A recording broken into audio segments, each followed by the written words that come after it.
오늘도 이렇게 새벽 기도에 나오신 여러분들을 사랑하며 환영합니다. 오늘 잠언 말씀 가운데 1절에서부터는 조금 독특한 부분들로 시작합니다. 그것은 바로 솔로몬의 잠언이라고 말하면서 유다왕 히스기야의 신하들이 편집한 것이라고 말하고 있죠. 일단 유다왕 히스기야 같은 경우는 BC 715년부터 687년까지 유다를 통치했던 유다 제13대 왕이었습니다. 분명 히스기야를 통하여서 유다는 그나마 혼란스러웠던 시기 속에서도 평화와 번영을 누릴 수 있었고 또 하나님께 돌아설 수 있었던 그런 시기였을 겁니다. 그런데 그 히스기야의 신하들은 히스기야의 명령으로 솔로몬의 잠언들을 수집했을 것으로 보이며 그 신하들을 통하여서 수집된 잠언이 오늘 나오는 25장 그리고 총 29장까지 총 4장의 경우 히스기야가 편집한 것으로 보고 있습니다. 특별히 이 잠언들 안에서는요, 좀 더 이미지들을 통해서 말씀 안에서 상상할 수 있는 효과를 추가해주고 있는 것을 보게 됩니다.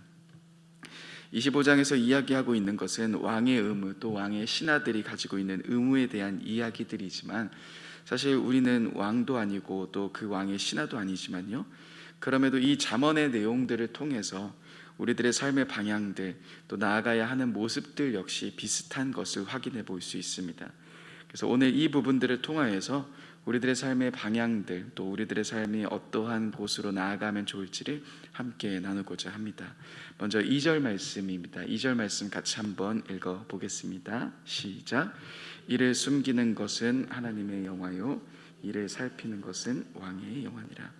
이를 숨기는 것과 이를 살피는 것을 통해서 하나님의 영화와 왕의 영화를 설명하고 있습니다.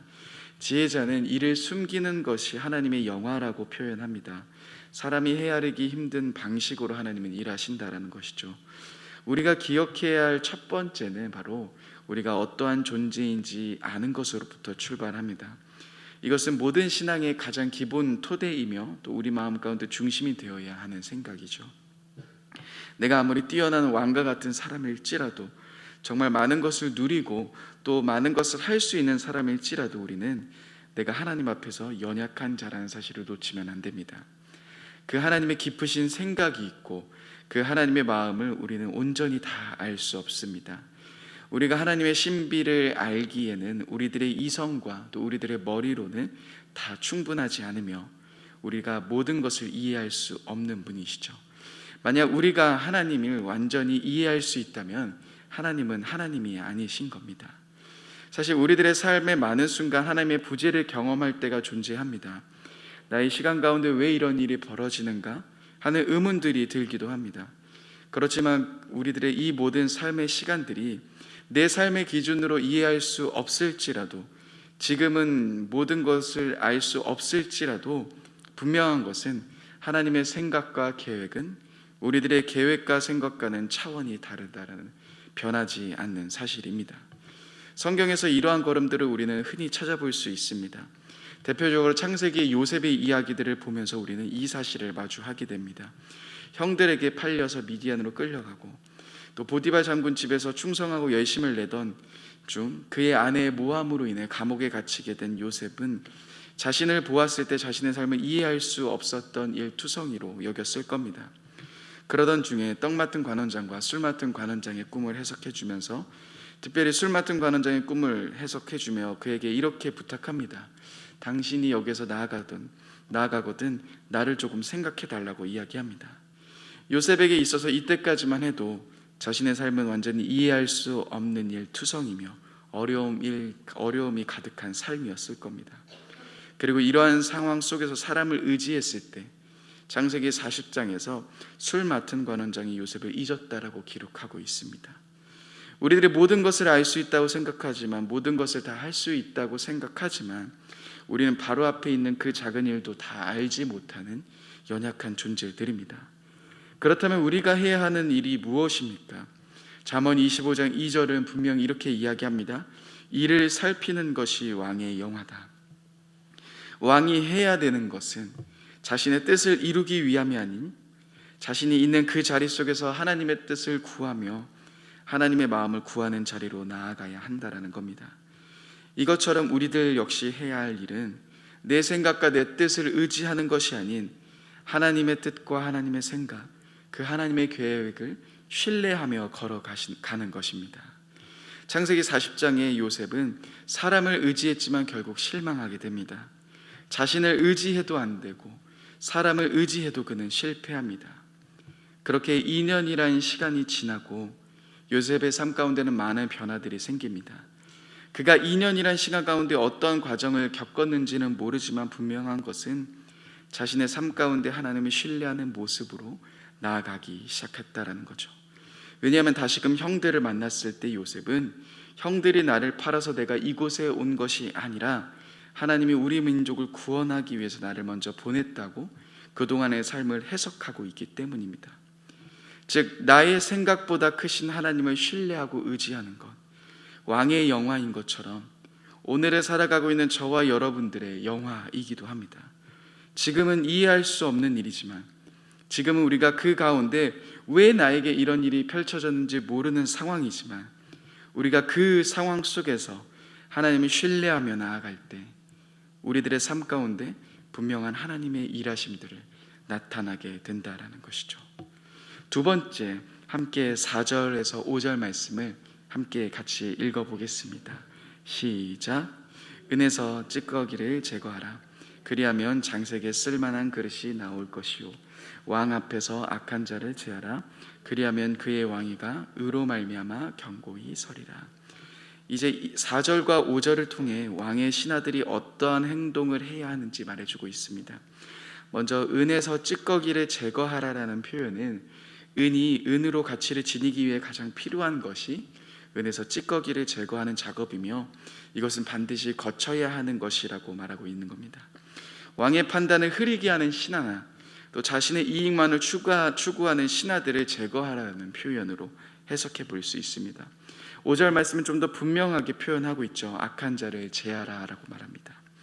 사실 우리 주변에도 어떤 친구가 있는지, 또 나와 함께하고 있는 사람들이 어떠한 사람들인지에 따라 우리가 영향들을 많이 받게 됩니다. 흔히 청소년 아이들이 술과 담배를 시작하게 되는 시점은 바로 같이 어울리고 있었던 친구들에 의해서 결정되는 것을 보게 됩니다. 너무나도 잘 아는 것처럼 친구 따라 강남 간다라는 표현이 있듯이 주변에 어떤 사람이 있는지가 우리들의 삶에 많은 영향들을 미치게 된다라는 거죠. 흔히 우리가 세상의 빛이다, 우리가 세상의 소금이다라는 말씀을 가지고 세상에서 너무 준비 없이 나아갈 때가 많습니다. 처음 예수님을 만나고 감격이 찼을 때 우리는 그러한 열정을 가지고 어디든 갈 수 있을 것이다라고 생각하며 나아갑니다. 그렇지만 그러한 걸음들을 계속 걸어가다 보면 결국 내가 그 사람들과 같이 따라가게 되고 내가 오히려 그 사람들의 영향을 받게 되는 모습들을 보게 됩니다. 그래서 우리는 먼저 깨끗한 은이 되어야 합니다. 또한 쓸만한 그릇이 되어야 하는 겁니다. 왕에게 있어서 그 일은 악한 자를 제하는 일이었습니다. 한 나라의 왕 주변에 자신의 이익만을 탐하는 자들이 있다면 당연히 왕은 공정하고 올바른 판단을 내리기 어렵습니다. 성경의 대표적으로 르호보암을 생각해 볼 수 있습니다. 르호보암은 백성들의 요청 앞에서 아버지를 섬겼던 장로들의 이야기를 듣지 않고 자기의 귀에 좋은 소리를 했던 젊은 신하의 말을 듣게 됩니다. 그리고 결국 그러한 결정들로 인해 나라는 둘로 나눠지게 되죠. 왕의 통치에서 중요한 것은 주변에 있는 사람들이 어떠한 사람인지에 대한 부분인 것처럼 우리 역시도 믿음의 걸음을 걸어갈 때 있어서 내 주변에 어떤 사람이 있는지를 살펴봐야 합니다. 그런데 그것을 설명할 때 은에서 찌꺼기를 제거하라는 표현으로 해석합니다. 일반적으로 은에서 찌꺼기를 제거하기 위해서는 여러 번 녹이는 과정이 필요합니다. 한 번에 이루어지지 않고 여러 번 한다고 합니다. 우리는 단지 주변에 있는 사람에 대한 문제뿐만 아니라 조금 더 넓혀 생각해 볼 때 내 삶 가운데 있는 찌꺼기를 제거하는 것이 필요합니다. 그것이 만약 관계로부터 나온다면 그 관계에서 벗어나는 것이 먼저 필요하고, 그것이 미디어로부터 나온다면 미디어를 벗어나는 일들이 필요합니다. 디모데후서 2장 20절에는 이렇게 말씀하고 있습니다. 큰 집에는 금그릇과 은그릇뿐만 아니라 나무그릇과 질그릇도 있어 귀하게 쓰는 것도 있고 천하게 쓰는 것이 있나니, 하나님이 쓰시는 그릇이 되려면 멋진 그릇, 금그릇, 은그릇이 아닌 깨끗한 그릇이 되어야 함을 말해주고 있습니다. 즉 우리들의 삶 가운데 있는 찌꺼기를 제거하기 위해 우리들 역시도 그러한 과정들을 통해 깨끗한 모습으로 나아가야 한다라는 것, 우리는 생각해 볼 수 있을 겁니다. 마지막으로 8절부터 나오는 이야기를 한번 보고자 합니다. 8절에서는 이렇게 말하고 있습니다. 너는 서둘러 나가서 다투지 말라. 마침내 내가 이웃에게 욕을 보게 될 때에 내가 어찌할 줄을 알지 못할까 두려우니라. 다툼에 대해서 이제 이야기를 합니다. 서둘러 나가서 다투지 말라라고 이야기합니다. 다투는 일에는 신중에 신중을 거듭해야 함을 말해주고 있습니다. 아마 이 말은 단순히 싸움을 이야기하는 것은 아닌 것으로 보입니다. 왜냐하면 여기서 다투다라고 쓰인 이 히브리어가, 이 단어는 법정적인 의미로 많이 사용되고 있는 단어이기 때문입니다. 다시 말해 소송을 가려고 할 때 가더라도 깊이 생각하고 신중한 자세가 필요함을 말해주고 있습니다. 그런데 그 이후 9절 말씀에서 한 가지를 더 우리들에게 추가해서 말해줍니다. 9절 말씀 하반절에는 이렇게 이야기합니다. 남의 은밀한 일을 누설하지 말라. 억울한 일이 생겼을 때 그것을 변론하는 것은 괜찮지만 그로 인해 남의 비밀을 이야기하며 남의 비밀을 폭로하여 그의 인격에 손상을 주는 비열한 수단을 사용하지 말라라고 경고하고 있습니다. 누구나 자신을 변론할 때 나보다 상대방이 더 나쁘다라는 것을 증명하고 싶어 합니다.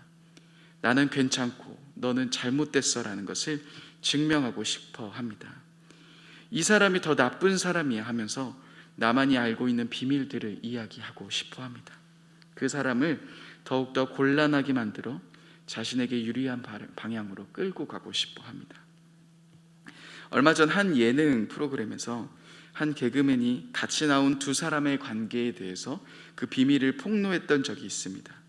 같이 나온 두 사람이 사실 예전부터 야구팀을 하면서 싸웠다 하면서 그 사람들의 비밀, 감추고 싶었던 연약한 부분들을 들춰내기 시작하면서 그 두 사람을 굉장히 민망하게 만들어서 화제가 된 적이 있습니다. 그 방송이 나가면서 그 개그맨을 향한 비난의 소리가 거셌습니다. 두 사람은 그 방송을 통해서 서로 민망해하며 넘어갔지만 그 방송이 나간 이후 인터넷에서 그러한 비밀을 폭로한 개그맨에 대한 굉장히 많은 비난들이 오고 갑니다.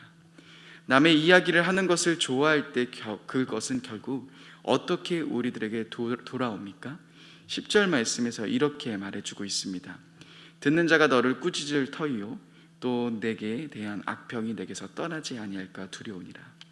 잠언의 말씀처럼 그 개그맨의 그러한 이야기는 잠깐 TV에 등장했지만 SNS나 기사를 통해서 사람들의 입에 오르락내리락 합니다. 그리고 그렇게 폭로했던 개그맨에 대한 악평들이 떠나지 않는 것을 보게 됩니다. 사실 사람들은 다툼이 일어나면 이성을 잃게 되고 자신의 상대편에 선 사람을 모든 것을 폭로하고 싶어 합니다.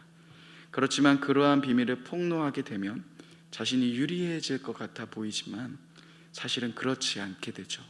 그렇게 우리들의 말은 항상 조심해야 합니다. 그런데 그 말에 대해서 11절에 추가해서 이렇게 이야기하고 있습니다.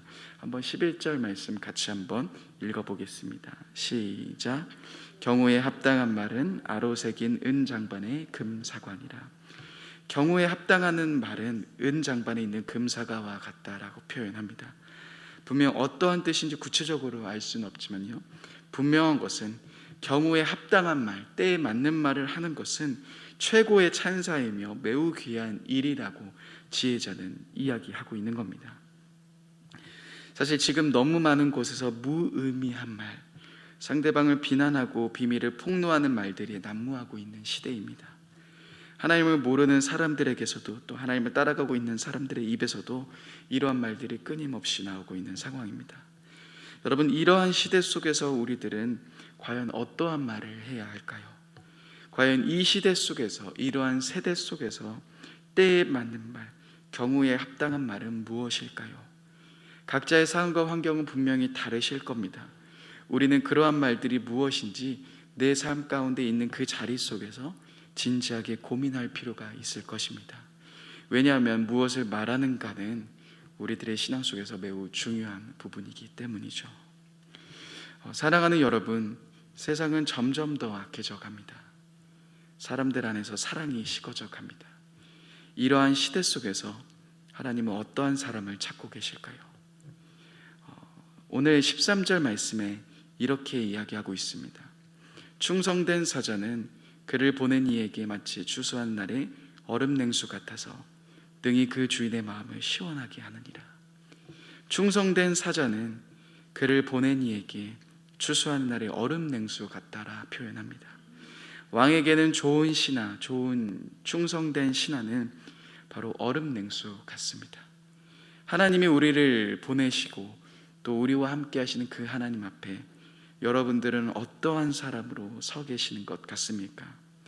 나는 과연 하나님의 마음을 시원케 하는 사람입니까? 아니면 하나님의 마음을 아프게 하며 힘들게 하는 사람입니까? 오늘 우리는 이 새벽 한번 생각해 보기 원합니다.